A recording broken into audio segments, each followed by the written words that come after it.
Happy Campers, Todd here, Great American RV. Today we're going over how to change the carburetor or clean the carburetor in our Onan generator. This one in particular is a QG5500. Now, procedure is going to be pretty close to the same on a lot of them. You might just have tighter space, but at least it'll get you familiar with the carburetor, kind of how to get it out, and then how to clean it and put it back in. Let's hit it.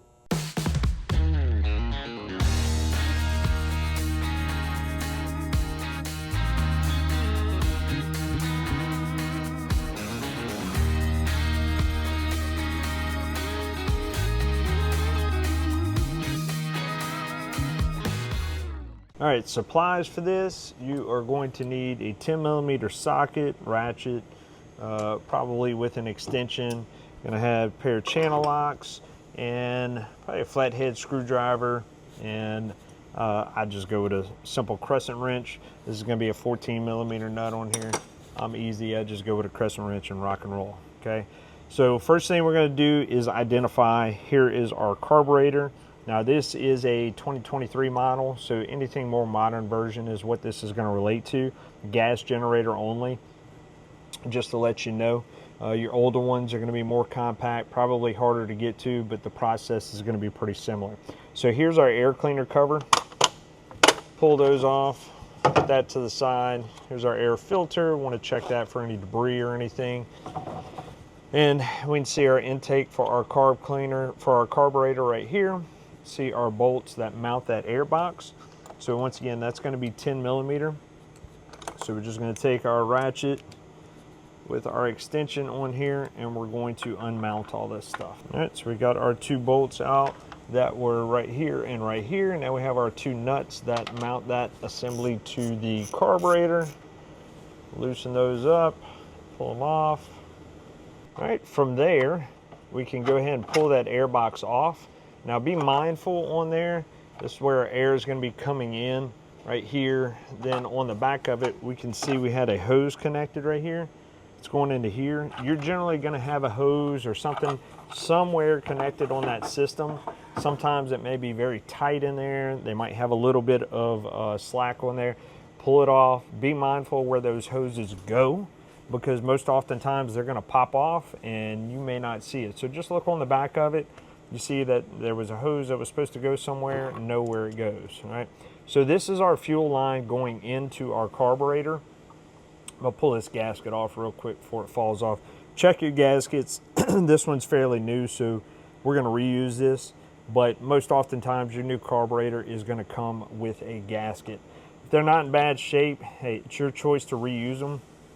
I'm gonna tell you, if it comes with a new one, get it and replace it. A lot of times they're gonna be stuck on there. You're gonna have to go ahead and clean it off and put a new gasket on. All right, so we have our carburetor, like I said, our fuel line that goes up.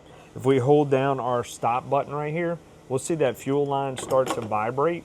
That's our fuel pump sending fuel to our carburetor, and we want to go ahead and disconnect that, because that's going to make the process easier as far as changing out that carburetor or cleaning it, whichever one we're going to do. So you're going to oftentimes see, pull you off here, a band clamp from the factory on here. These are kind of a pain in the butt to get off, but if you turn around, you can see the starts edge right there. I'm gonna fight with this for a minute, and we're gonna get that pulled apart. You can also take a pair of pliers, twist it off. Just want to be careful not to damage that line. Some of them don't have this much slack on it, so a little bit harder to get to. All right, so once I squeezed it, kind of finagled a little bit, I was able to slide this off. Now I'm just gonna take that clamp and slide it off of the hose, put that aside. If you want to stick a little plug in there, sometimes I'll take a screwdriver, shove it in that hose. As long as you're above your fuel tank, shouldn't have any issues with fuel coming out of there. So just want to take that, put it to the side. Now that old clamp that you pulled off of there, that's trash now. You're not gonna be able to reuse that. So from there, we want to look at our carburetor. So here's our bowl. That's where your gas sits. You have your drain hole right here. Now, I'll tell you too, at the end of the season, after you're setting up for the winter or you're storing your unit for a while, it's a good idea just to run the fuel out of this carburetor so it's not sitting. And you do that, just drain it out, have a little cup, catch it, whatever you want to do. I'm in the shop, so I'm not worried about it. And that's just going to drain all the residual fuel you had sitting in there out of that system. Another good idea while we're waiting on that, if you want to attach a on-off valve right here on this fuel line, that is a great addition to that system. You can turn that valve off, no fuel can get to this. Crank your generator up, let the rest of that fuel burn out of here when you're storing your unit, and then you won't have any gas sitting in that bowl, and then less likely that you're going to have to go through this situation of actually cleaning out your carburetor or replacing it. With the ethanol and everything in the gas nowadays, once it dries up, that stuff gets crusty and it clogs up the jets, dirties up the bowl, all that stuff, and it's a pain, all right? So now that it's drained out, get our sensor off of here. I'm gonna go ahead and close this back up, otherwise I am going to forget. There is a little spring on there for retention, keep that thing from vibrating loose. We're going to pull our governor assembly sensors right here off. We're gonna pull our sensors off here on the side. All that's out of the way, we could slide this out. You're gonna have another sensor here at the bottom. I want to unplug that. Okay, now it's off. We have our governor rod here on the side. So I'm going to show you. All right, so you're going to have the spring attached there and there. The one on the left, can't point my fingers because I'm holding the camera, but it's going through the hole. The hook is going through the hole, your rod is going through the hole. On this side, you have a little hole specifically for the spring, and then your rod's going through there. Pay attention to how that is set up before you pull this carburetor off. Most oftentimes I see a lot of people put this back together, they mess up the rod, they mess up how it goes back in, and really that is a nightmare for a lot of their problems. So I'm going to disconnect the spring in the back, I'm going to pull the rod out, and then now this is going to be easier just to pull the rod out of this one first. Just kind of a little maze there. Pull our spring out. Be careful not to bend your spring. Take it out. Now you also want to pay attention to how that rod comes out, which end goes where. Most oftentimes that matters. I'm going to set that rod apart with that in mind. And now we have our carburetor. All right, so on our carburetor, main thing, all we're really worried about is cleaning out this bowl. I'm not going to go into removing the jets and everything because if you have to get that deep, just get a new carburetor. These things are fairly cheap online, and a lot of people clean these things out, they stick them back in, and a month later they're dealing with the same issues because some of that stuff broke apart, got jammed in the carburetor again, okay? So all we have to do is remove this sensor here at the bottom. Shouldn't be too difficult. We're going to take our wrench, get a little leverage on there, and loosen it up. Now be careful because you are going to have a little copper washer right there for fuel. To go ahead and lock that in, we're going to put that aside, take our bowl off. You want to hold it like this, and we're going to notice oftentimes you're going to have another little washer in there, okay? That's to keep the fuel from coming out. I'll put that to the side. Now look at our bowl. Our bowl is pretty clean in this one, not any debris whatsoever in there, but we're going to go ahead and wash it out. A little carburetor cleaner, and make sure you have eye protection on. I'm going to go ahead and put my gloves on real quick, and up to you. Put your gloves on before you mess with the gas.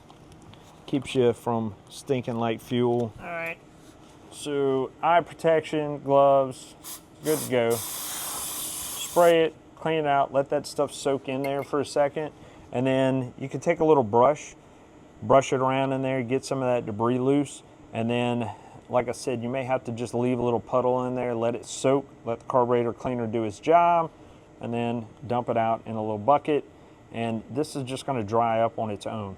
If you need to wipe anything out, make sure you're not using anything that's going to leave any lint behind, preferably an old t-shirt or something, not paper towels, not the shop cloths or anything like that that's going to leave any debris from the actual cloth material in there. That stuff will break up, get clogged in your system and mess it up. Okay, so we've cleaned our bowl out. Like I said, most oftentimes this is going to be a lot more work than what this one is. All right, so the carburetor itself on the carburetor, the bottom of it, you're going to have your float. We are going to pull that out. You're going to have a little hinge pin right there. These are generally only going to come in or out one way. We can see on this side, I'll show you a little bit better later, but that's the side that's going to come out. I'm going to hold it where our float sits on top because that'll fall out otherwise. Pull our little pin out of there, and I'll show you on the pin.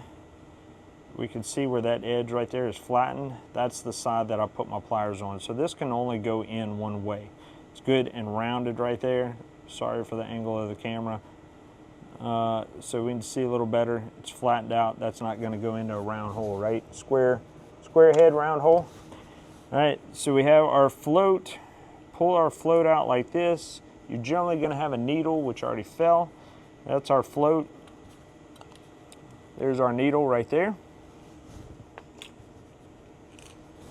So our needle, as we can see, has a little point to it. That is going to sit inside that hole right there. What that is this hose right here is where our fuel comes from when our pump is filling up. And this needle, based on that float, is going to open or close that hole when it needs more fuel. So it's kind of like your fuel gauge inside of that tank. As your float sits in there, go ahead and put this back together. As your float sits in there, it moves up and down according to the liquid that's in it, and it shuts that valve off or that hole off, and then it is good to go. Now, what I do from here, if I'm cleaning it, I'm gonna put my little red straw on here. I'm gonna shoot carburetor cleaner through my pipe right here. I'm gonna shoot it through this jet right here, shoot it all through there. That's pretty much it, okay? If you have to get down to where you're pulling jets out of here, like I said, you're gonna wanna just more than likely get a new carburetor. Putting enough carburetor cleaner and spraying through there and blowing it out should be sufficient for this type of stuff. Your bowl is what's gonna collect the most debris. But if this thing's been sitting for that long to where you just have that much junk in there, you may want to look at just getting a new carburetor. We want to inspect our gasket around the bowl right here, make sure that everything's in good shape. Like I said, this one's newer. Everything on here looks pretty good. Really shouldn't have a whole lot to worry about. We'll go ahead and spray some cleaner in through all this stuff and make sure everything is cleaned up. All right, so everything is clean at this point. Let's take our needle and look back at our float. So we can see on the opposite end, we have like a little head. And on that float, it's gonna slide into there. Oftentimes you'll see a little wire for that assembly. May not be exactly like this. So you wanna be careful once again when you're pulling that float off. So now we're going to hold it up. We're gonna line that needle. It is very difficult to line this up and show it on camera, but I'm gonna do my best. We're gonna line that needle up with our hole right here. Drop it in, and now we need to insert our hinge pin back in. So round hole, round peg. I want to line that back up. It can be a little monotonous trying to get that hole lined up in there, but once you do, it goes in. Always like to take a pair of pliers or something and just push on that end to make sure it's locked. From there, flip it over and make sure nothing falls out. We got our bowl. Remember our little washer? Want to make sure that washer or anything else that we had goes back in there correctly. An easy way to do it, take your sensor, same thing, copper washer on the bottom, put it through so this washer doesn't fall off. Okay, so we have it through the hole, our washer is through there. Take our carburetor, kind of have it set up the same way it goes back in. You want to make sure your altitude adjustment is facing out. I'm going to put our bowl back up on there, and we're just going to start tightening this up till we're good and snug. Make sure everything's lined up properly there. Now I'm going to take my wrench and give it a little turn. Now this needs to be good and snug. Once I hand tighten it, I'll usually go half turn there. And now our carburetor is back together. Let's put it back on our generator. All right, so back on our generator itself, you're gonna have another gasket here in the back. You wanna pull that off, check, make sure it's not torn up, sticking to anything. Check both sides of your carburetor. Let's slide this back on. check both sides of your carburetor. Make sure you didn't have any gaskets stick to it. If so, a little wire brush, a razor blade, something to chip that off, get that nice and clean, install your new gaskets. If you're installing a new carburetor, pull this one off, stick the other one on, you're good to go. You don't have to do all the stuff that we did, right? So from that point, we've checked our gaskets, checked everything. Now we need to go ahead and put our governor rod back on.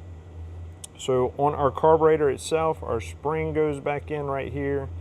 We're going to slide that in and make sure that our spring is pulled tight in there. It should sit something similar to this. We can see that.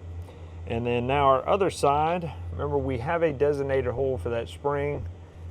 I know it's hard for me to show you right here, but I'll show you in a second. All right, we have our rod in there and we have our spring in there.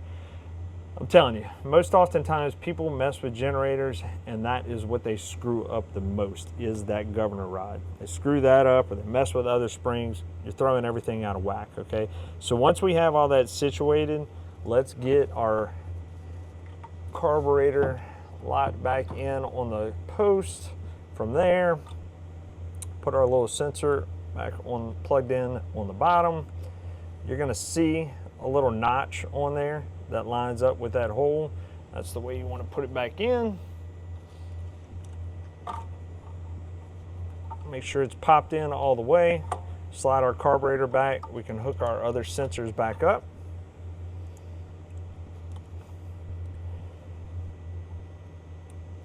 All right, we have our hose, okay? Our fuel hose. Little hose clamp right here. Take that. You can go back with the factory type if you want. If you have the crimpers and stuff for it, that's great, go for it. Otherwise, a little hose clamp will suffice. We're not talking about a ton of pressure here. Hose clamp will do. Put that on there, make sure our hose is sit all the way up on that notch of the carburetor and tighten that up. Now be careful not to over tighten those. If you feel it jump, then you've over tightened it and probably stripped it out, okay? At this point, I like to check my lines, make sure I have everything situated right. We can go ahead and hold our stop button down. That's going to initiate that fuel pump. We'll see our lines start to vibrate. Now, oftentimes you're going to hear kind of a little gurgling or clicking noise. That's the fuel trying to get into that carburetor. Once you hear it firm, kind of hard to describe the sound, but firm, you'll notice a difference in the sound once the fuel starts to pressurize in there. You'll hear it. And all we're doing is we're checking for leaks. We're checking for leaks here. We're checking to make sure that we closed up our drain port down at the bottom, all that stuff. Once we're confident, we feel good about it, we can go ahead and let off that pump. And now we want to reinstall our gasket here.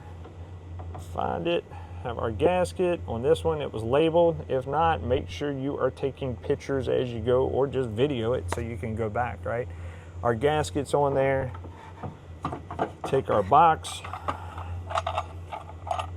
Remember, we have the hose, our intake right here that's got to go in. We have a hose here at the top for that breather. And make sure all that stuff lines up, as well as our mounting holes. And sometimes, like I said, it can be really tight, but make sure you have everything back situated the way it is, the way it was.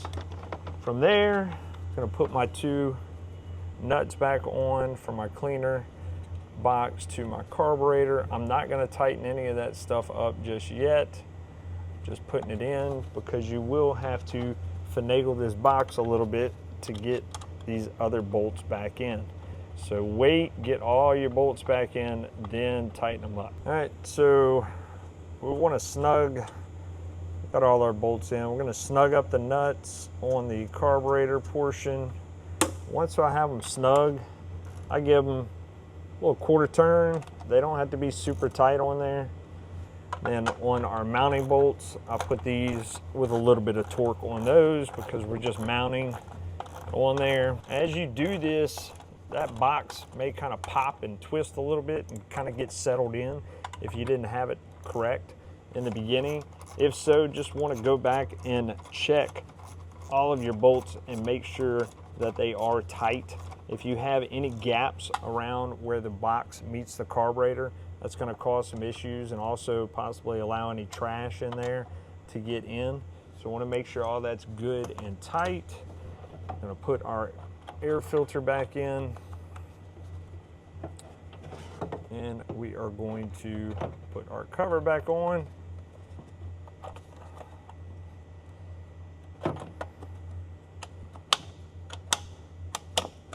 Everything's all back together. Let's prime it again. And hit start.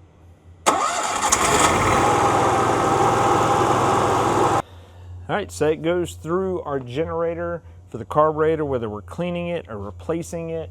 Like I said, a great addition is adding an on-off valve right here to our fuel line. So when we're storing it for the winter or just storing it for an extended period, we can turn that fuel line valve off, crank our generator up, and just run it and let that bad old fuel, or let the fuel go ahead and burn out of there, and then that's less old fuel that's going to sit in that line.